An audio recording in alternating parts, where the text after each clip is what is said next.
Alright, hello and welcome everyone to CEVO Season 2 Playoffs. This is Round 1. It's going to be a best of 3 between Top of the Line and Farming All Day Every Day, otherwise known as Faded, but I have a feeling everyone knows that by now. I'm Helium and I'll be bringing you this tonight's solo casting, so let's get into the bans.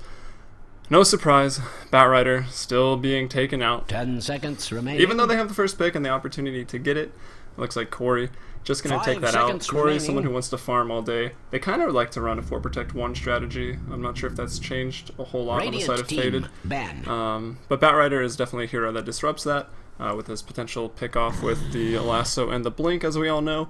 Wisp, same sort of thing, taken out because it forces, 4 protect 1's not really possible against that Wisp. And OD taken out as a strong mid. Generally wins most mid matchups, especially against other intelligence heroes. Recently though, Conka and Razor have shown that they do quite well against it, but just going to ban it out, maybe not wanting to play either of those heroes.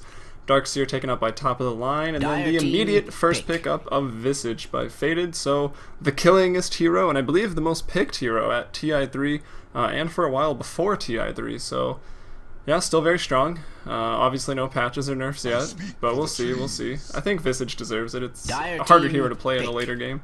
With familiars and all that, but when played correctly, it's quite strong. Nature's Prophet and Lifestealer picked up immediately as the answer for Top of the Line. So Lifestealer does have that ability to dodge Visage's Soul Assumption with his Rage, which makes him nice. And then Nature's Prophet here just most likely jungling, could see some off-lane shenanigans, pull a couple of waves, and then resort to jungle farm.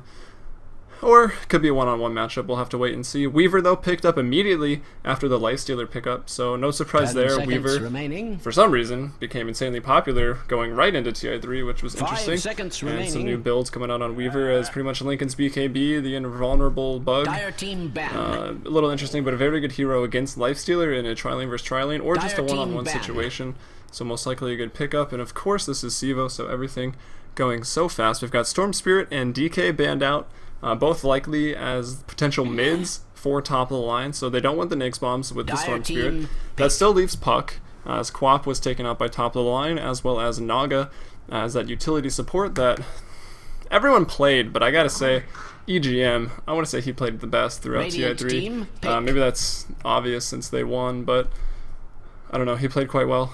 But anyways, the Rubik is actually going to be their pickup. So Rubik now able to steal Saguchi, which is always nice. Also has familiars and Soul Assumption available to him if he so chooses.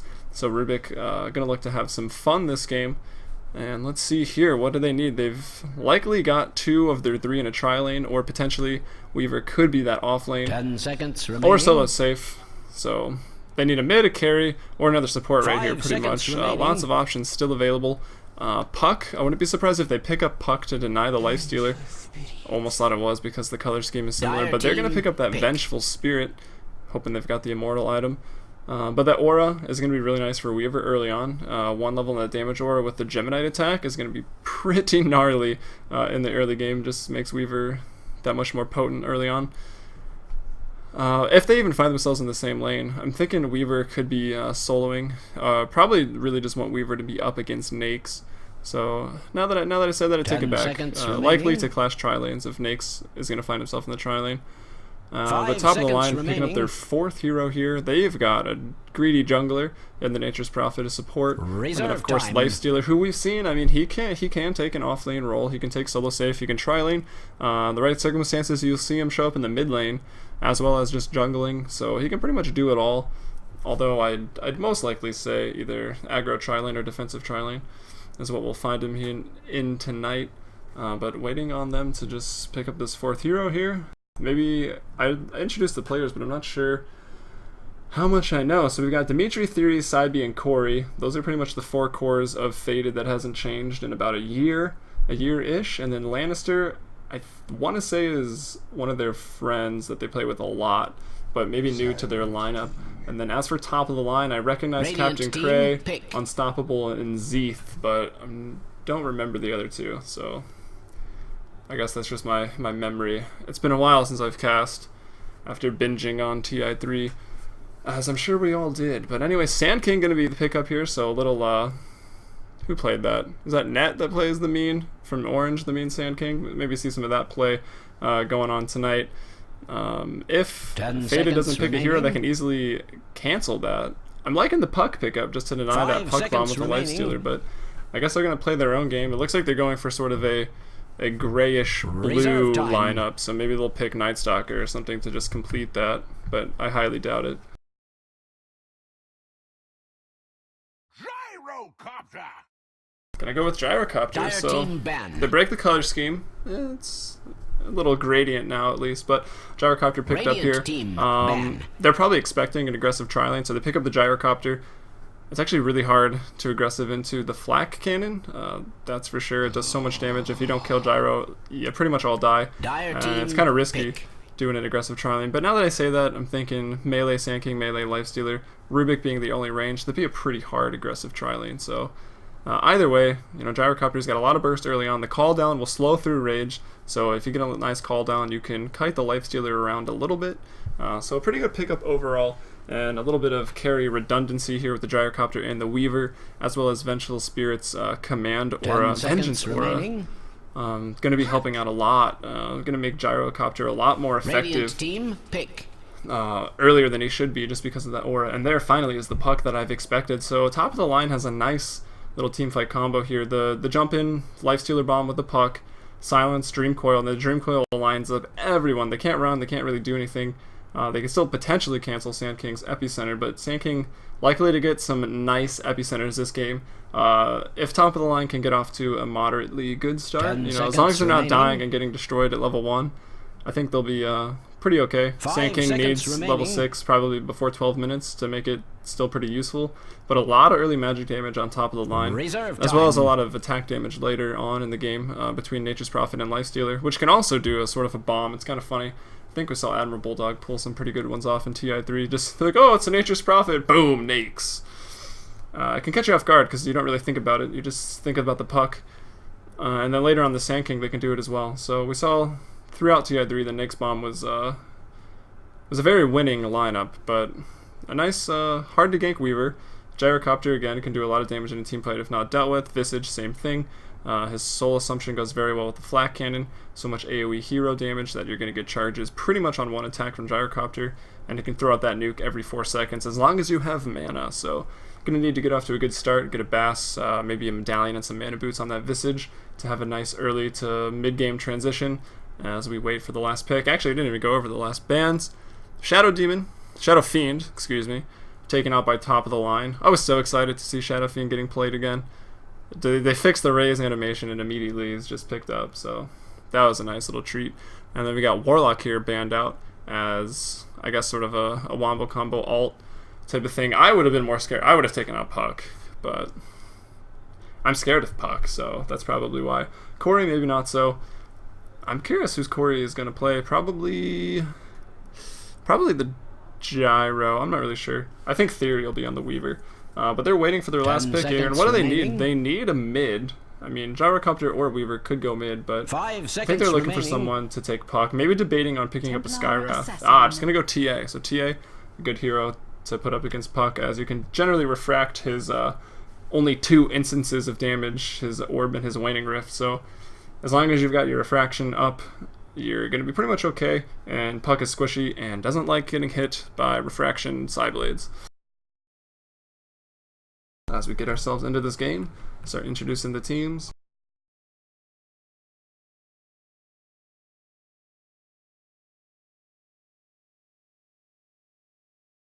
If people would pick their heroes, apparently no one on Faded knows who they're playing. So Corey, letting my predictions down. Looks like he's playing... Wow, who is playing what here? Okay, Dimitri on the Venge. That makes sense. Probably going to let down the viewers with Lannister. I don't watch Game of Thrones, so I'm not going to be able to make too many Game of Thrones references that I know you probably would be expecting. Alright, but here we are into the game, and of course, they're going to get paused up right away.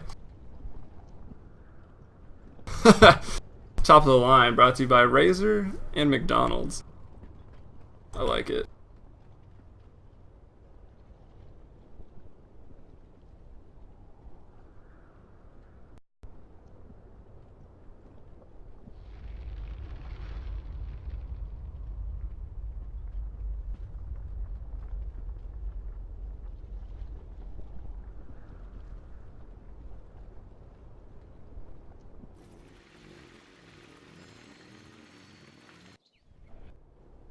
Alright, anyone just joining us, this is the CEVO Season 2 playoffs. This is round 1. We've got top of the line going up against Faded. I believe they were the 7th and 10th seeded teams, so not the highest seeded teams, but definitely still very strong.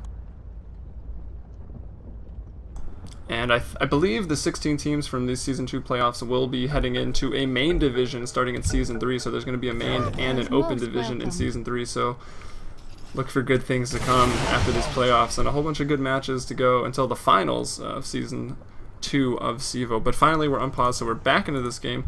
And let's get into introducing. So on the dial we've got top of the line, we've got Seven playing that Nature's Prophet. Looks like he is going to be going into the off lane. We've got Predict here on the Nakes heading into that defensive safe lane, which was pretty expected. Captain Cray, meanwhile, he's going to be on the Sand King here, so let's see if he's channeling the orange net play. I hope he is. He's got some sweet tail on there as well. Puck, going to be played by Zeeth in the middle lane. Looks like he was not even pulled regen, just decided to go for the Null's Talesman build with Tangos. And then last but not least, Unstoppable here on the Rubik, going to be supporting. He's picked up some wards. They don't have sentries, so they're definitely not expecting anyone to block that. But there's 3 up here in aggressive tri-lane from Faded.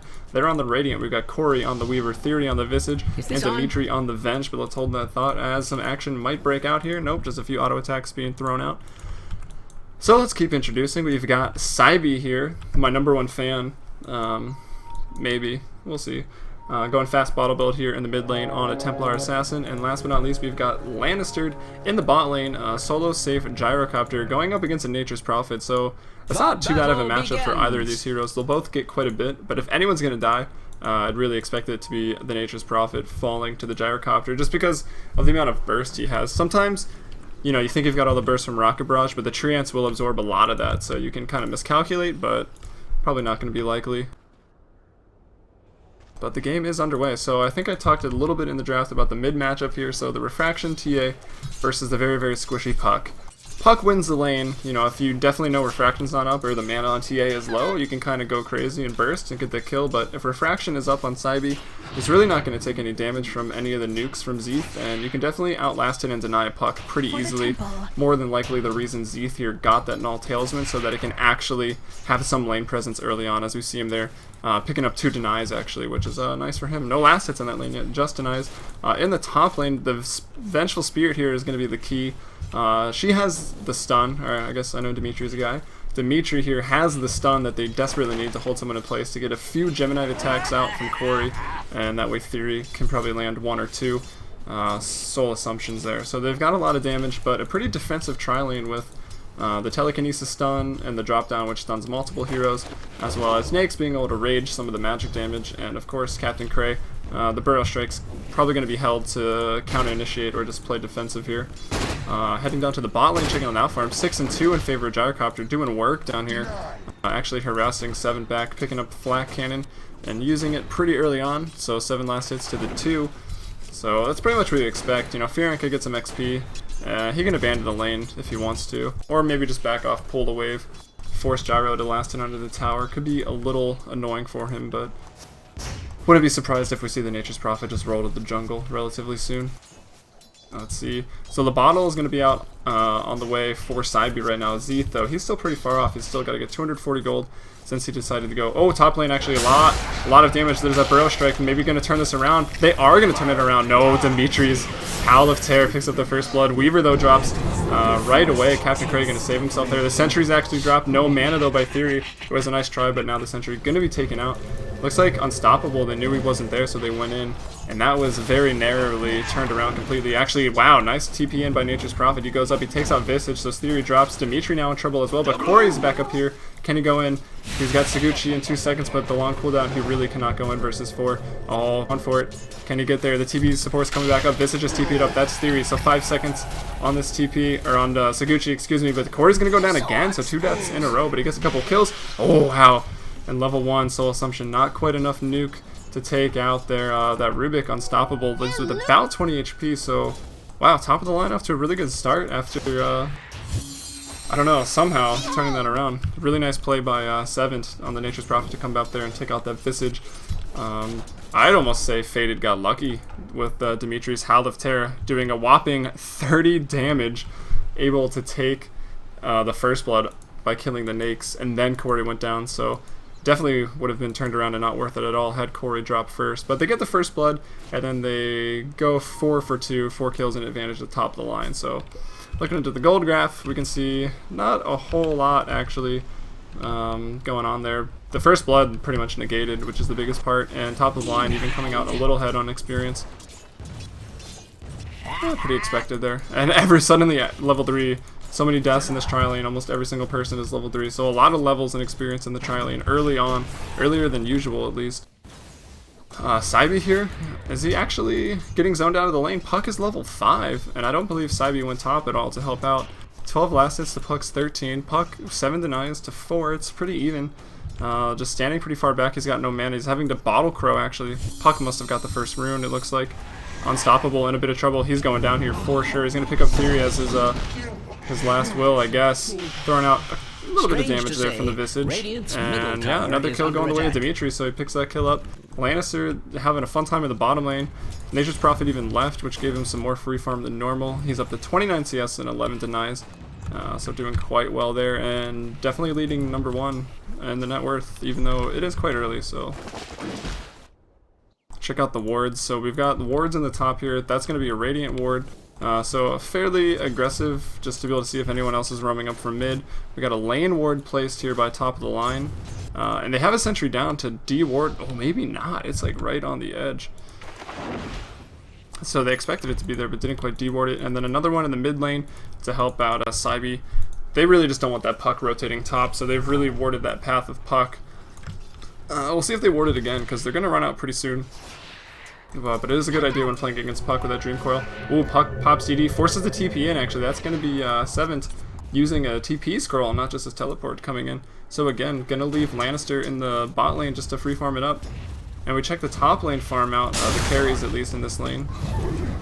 Corey, we're going to see him at 18. Oh, Dimitri finding himself in trouble here. There's a telekinesis, the throwback, the Fade Bolt as well. Lots of damage going off. Dimitri gets his stun. Looks like Nakes is going to drop first, followed by Dimitri on the Vengeful Spirit. Captain Cray, Soul Assumption nuke's going to be enough. So Corey living for 2 kills, 3 kills actually, as Theory picks up another one. So that's a 3-for-1 trade in the top lane. So Faded taking the lane back, as they do have a lot of burst damage now. Saguchi doing 130, Soul Assumption doing a max. I'm not going to do math, so it does a lot. And 7 actually TPing up here, trying to play Admiral Bulldog style. Maybe going to find himself in a little bit of trouble. There's no mana on Theory right now for this Soul Assumption. That would have been the death of 7th. Maybe he knew that. Oh, the Howling Terror trying to do some damage, but not going to be enough, as it only does 50 right now. Surprised he's not picking up the aura. I think you get more out of the aura. Are there sentries? No sentries up here for top of the line, so he's going to be just fine. Templar Assassin actually going to be able to pick up a rune finally in the top lane. Going to activate that. Zeeth pretty low, having the bottle curl. Maybe just going to decide to go back because he knows he didn't get the rune. And if it wasn't invis, which it was, he could easily just get one shot. So smart choice by Zeeth to head back.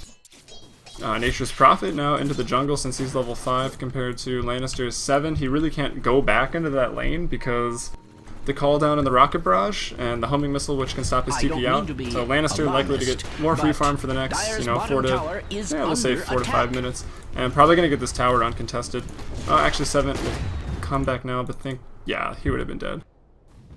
Captain Cray trying to get up his levels with all the fighting though on the top lane. Level 5 and level 4 on these supports.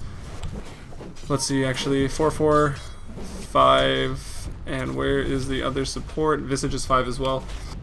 So pretty even for levels of supports, which is good, especially for the Sand King almost being level 6 right now. An early level 6 is the key for them getting this game back under wraps, because it looks like the tri-lane now was going pretty well, but after giving up so many kills to this Weaver, it's pretty hard for any of them to stand in the lane. Dire's bottom tower is under attack. Bottom tower getting to about a quarter health right now, and Faded, they want more kills right now. Theory throws up the swarm actually. Gonna try to get unstoppable. He's pretty low. Theory is gonna get initiated upon. Can they take him down? The stun is gonna be there. It's gonna be enough. He's not gonna be able to get a soul assumption off. He does, but it didn't matter anyway. Corey already taken that carry down. And the Saguchi not enough damage, but the Howl of Terror, there it is, 50 damage. The second Howl of Terror to pick up kills is really, I feel like it's not that good, but Dimitri getting kills with it anyways. And just enough mana after the bomb charges to pull that stun out, and they take down the Nakes. So again, Dimitri picks up a double kill. He's 5 and 2. He's almost got mana boots. Corey 3-2, 26 hits compared to, let's see, 25, so pretty even there. But level-wise, we got a level 8 Weaver compared to a level 8 Nyx, and in the mid lane, CEVO chasing down. Doesn't look like it's going to be enough. Now he's got no mana, no bottle charges either. Dire's bottom tower is under attack.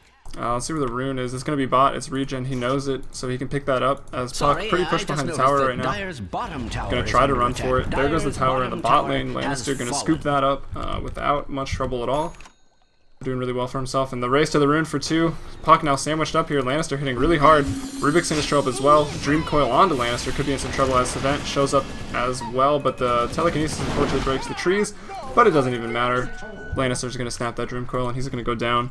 So a nice little pickup there. The race to the rune. I think Faded was feeling pretty good about that as a team. They were going to sandwich that Puck, but immediately 4 people showed up. So nice awareness there by top of the line to rotate down 2 supports and the Nature's Prophet TP as well to pick off the free farming Gyro, who probably shouldn't have died there, but is under attack. Feeling good with all that free farm, getting a tower, feeling like he's invincible. Trying to help his mid out. He knew his TA really needed that rune to dominate the lane. See what Savent's going for. It looks like he's just going for phase. Most of the laning offlane Nature's Prophets do that nowadays. To tell you the truth, I'm not really entirely sure why. I guess it's so you can just escape ganks when you're a little faster since you're going to be in lane. We'll see if he decides to go a Midas afterwards, but I don't know. At this point, it would be pretty late as he's got phase boots finished now if he wants it. It also could just be to last it over the Gyro and maybe last it and deny. Middle tower is as Nature's Prophet has a really good attack animation, so you can kind of dominate the lane. Oh, unstoppable, in a little bit of trouble. He's going to go down pretty fast here. CEVO shows up, Refraction as well. 7 shows up. I think he's going to be regretting this as they're chasing him down now. He's going to tree himself in, but Corey's with him there. Now Predict trying to run away. Nice swap there by Dimitri. Stun goes out, so they're going to take out 3-0 right now. 4-0 as Puck shows up and is immediately bursted down. Double kill for Corey, double kill for Dimitri. So I expect another tower to be dropping here. Let's see where Lannister is. He's just pushing bot. He knows everyone's dead. Might want to back off as the TPs are probably going to come in soon. Captain Cray, I thought he was for sure going to have it before 10 minutes as level 6, but still sitting at 5.5. The tri-lane for Faded sort of started dominating, which is pretty expected. They only aggressive tri-lane have a lot of practice with it, and they have a very strong aggressive tri-lane as well. And for anyone that doesn't know, right there is pretty much the reason why Weaver is very good against snakes, because he pops open wounds and then you Saguchi and you purge it off. It's quite annoying. The Gemini attack and the armor reduction is nice as well. Though picked up at the tower though is Corey, doesn't have enough mana for time lapse. I think maybe with a wand he would have, but 150 for a time lapse is kind of a lot now. With DD in the bot lane as Lannister, he's trying to push. He gets silenced. I think he was going for a rocket barrage or a missile. Looks like this could be the death of him though. There's a lot of bursts coming in. He drops the call down, but he's gonna go down. So a nice kill. 7 picks up a double kill. Oh, I think his Nature's Wrath got Corey. So 7 picking up a nice double kill there. Nature's Wrath. It's a good spell. Wrath of Nature, excuse me. Let's see what Dimitri, he's doing well. 6 and 3 and 3. He's got mana boots already. Looks like he's working straight towards a 4-staff. Theory, going for a medallion, it looks like just after boots 1. Pretty much standard play there, but I'm worried that no one's getting a mech right now, which could hurt them a little later on, but as I say that, they pick up another kill anyway, so Unstoppable on the Rubik is going to go down. 7, again trying to make some big plays, but he's in trouble. He's going down, and now Predict way too far out. Captain Kraylo with a nice stun. At least they will get Dimitri. No, not even enough for that, and now Captain Cray in a lot of trouble. Do they have any detection though? Doesn't really. Here comes a bird. Oh, they gotta wait 17 seconds though. Looks like they're just gonna wait him out.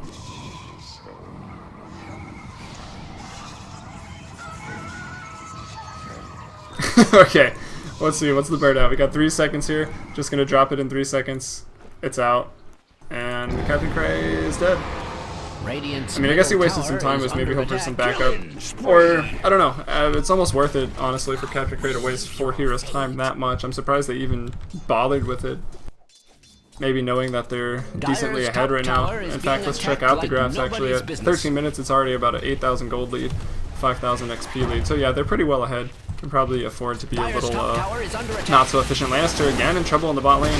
Might go down again, gets Dream Coiled up. Dream Coil so far only used on Lannister. He goes down once again. He actually does get Rubik with the tail end of a flat cannon. Theory potentially in trouble. He's running away now. He's been open wounds. Open wounds actually maxed up here on Predict. Gonna be able to take out 7th though. And that's why Visage is dangerous. Tower is under attack. Nature's Prophet. The trees were necessary, but I think it could have just kept running. You can't really underestimate that, especially from a Visage who's level 8 compared to you're the same level as that Visage. He's going to nuke you for quite a bit.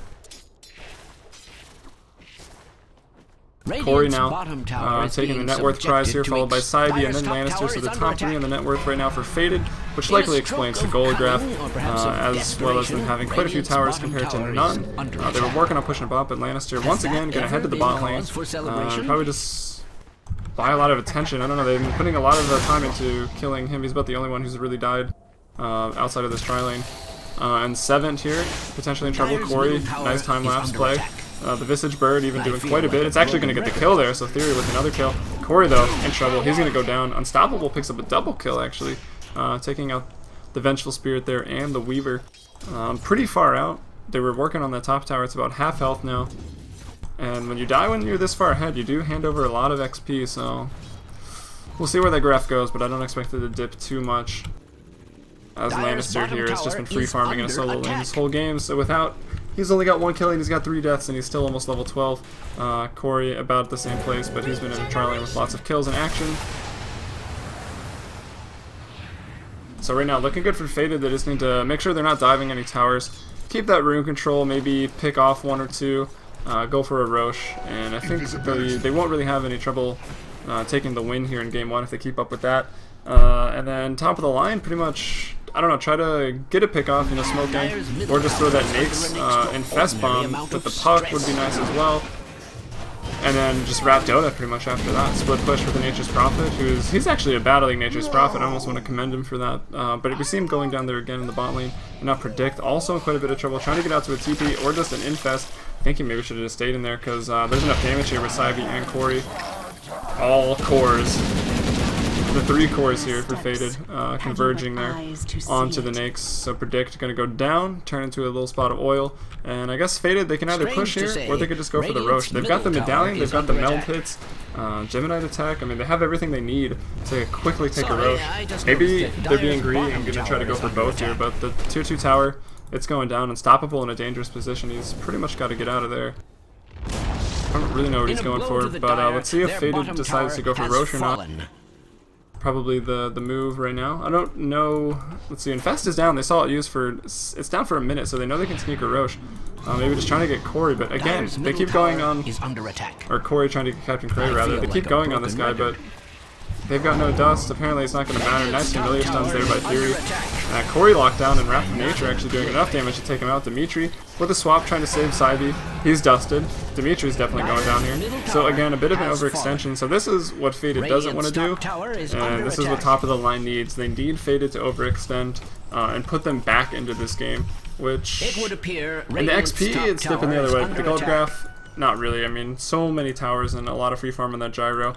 To nothing, pretty much no towers. Radiant's top tower is and we check the last hits right now, 44, 43 compared to 109, 72, and 71. You can see just how hard the lanes won for Faded in terms of farm and kills. There's that hand to minus though, so 16 minute hand to minus, and he gets the courier as well. I'm the fan of that. I hate this courier so much. Dimitri though, that's his courier and he's mad. He comes in with a nice swap. Swapping, I'm not gonna remember who's playing who. Swapping Nature's Prophet back there to the tier 2 and able to take him out. As he does not have a Shadow Blade, so I guess Nature's Prophet pretty much had to realize he was gonna die after that, but the courier gold probably worth it. Gives some money to his cores.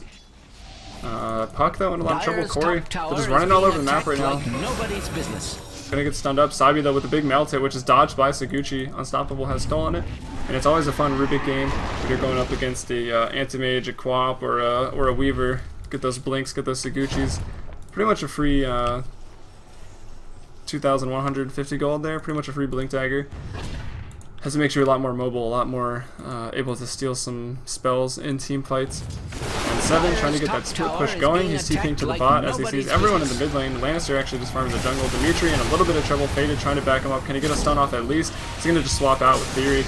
who's immediately stunned up by Captain Grace. Channel that Epicenter, looks like he's going to get it, and the Dream Coil goes down as well. CEVO, however, though, on a killing spree, and now the cores come back in. CEVO and Corey coming back and trying to get unstoppable, but he's still Saguchi'd up, and he's so fast they cannot kill him. They don't really have any stuns besides the Vengeful Spirit, who is running away, trying to get a rune maybe. Nature's Prophet gets the bottom tier 1. So that's nice. He's doing what he should be doing. He's getting close to that Shadow Blade now. But they are going to lose their mid tier 2 with 3 still down right now. And the birds, Gyrocopter, and the Weaver here just wailing away on it. So it's going to go down. They get that. Not sure they can go for a Roche here, as they're pretty weak. No health, no mana, and everyone's respawning soon. Also, the Infest Bomb will be available to them when they're back up here. And CEVO with the DD thwarts the Nature's Prophet split pushing, picks up some of his trees as well. Gonna go right back to farming, so let's do an item check. I actually don't think I've even done one. Blink Dagger working towards the Deso here on CEVO. Corey went for a Sange and Yasha, so just feeling that he's pretty ahead. It's a somewhat snowbally item for that hero.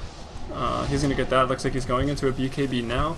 Lannister's got a BKB and a Ring of Aquila already. Unstoppable, some nice familiar stuns there by the Visage, gonna stop up that. But I think Corey's still gonna go down here. Nice TP. And a dust there from 7, so that's going to take him out. But back to the item check here as they're hunting for these familiars. We've got the Mechanism is almost finished up on Dimitri, Power Treads, and a Medallion of Courage on the Visage. So a lot of key items here. Helmet Dominator, BKB now on Lannister as well on the Gyrocopter. So most of the core items available. Corey, he just died, but he's, what, 1,500 gold away from his BKB now. So that's a lot on top of Assange and Yasha. Going to be a tanky Weaver.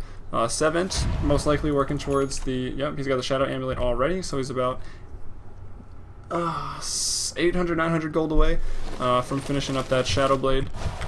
Drums, and that's about it on the Nature's Prophet. On the Nakes here, although Nakes trying to get some kills here, going on CEVO, the Refraction, going to pretty much last through the entire open wound, so CEVO not even going to take any damage from that. Is there a Soul Assumption available?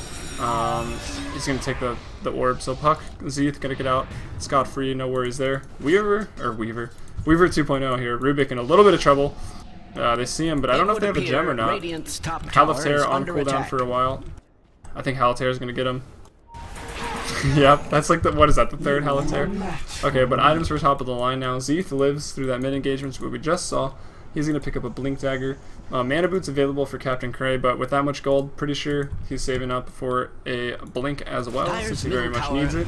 Phase Drums here on Predict. Nature's Prophet going to have the Shadow Blade pretty soon. And I think that about covers everybody, so yeah. Oh, in the bot lane, Lannister again. Subject of one of the mini ganks there by top of the line. Everyone joining, and he TP's out. He probably could have just stayed and taken on everybody. CEVO getting a little overzealous there, trying to take out 7 on his own after he knew the Gyrocopter was leaving. So maybe a little sloppy, but Dimitri, you know, he's just sniping with this Wave of Terror. It does 90 damage.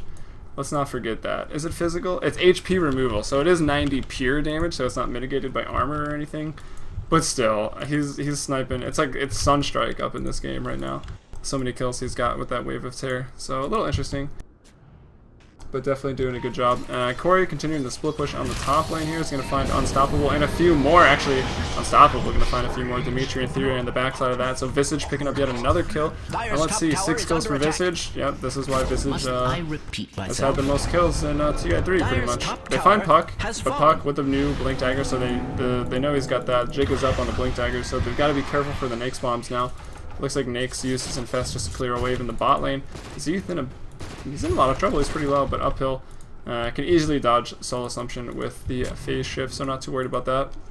I'm really surprised Faded has not decided to go for a Roshan here. Maybe just think they're that strong? I don't know. I think this is the Roshan here. The BKB finished on Corey. Yeah, everyone's going into the Rosh pit. There's the Medallion of Courage.